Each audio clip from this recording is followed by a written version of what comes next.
Honorable député d'Ottawa Sud.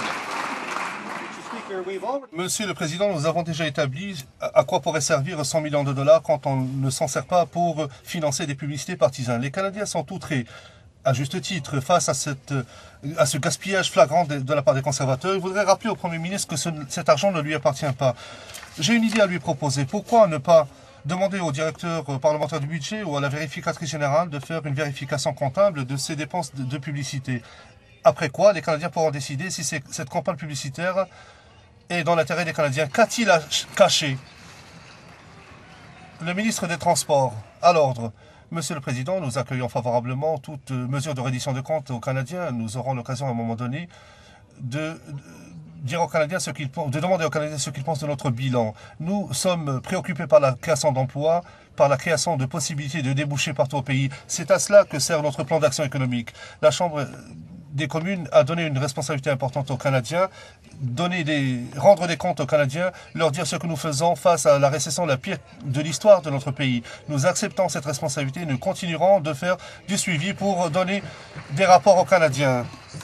Le député d'Ottawa Sud, Monsieur le Président, ce qui les préoccupe, c'est 100 millions de dollars empruntés pour cette campagne de désinformation.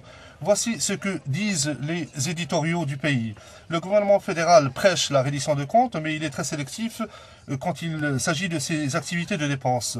En plus d'être une mauvaise politique publique, cela ne rend pas service à la démocratie canadienne. Pourquoi le Premier ministre ne se lève-t-il pas ici pour défendre son bilan plutôt que de se cacher derrière le fou du roi? Le ministre des Transports. C'est une question intéressante de la part du nouveau leader du Rat Pack.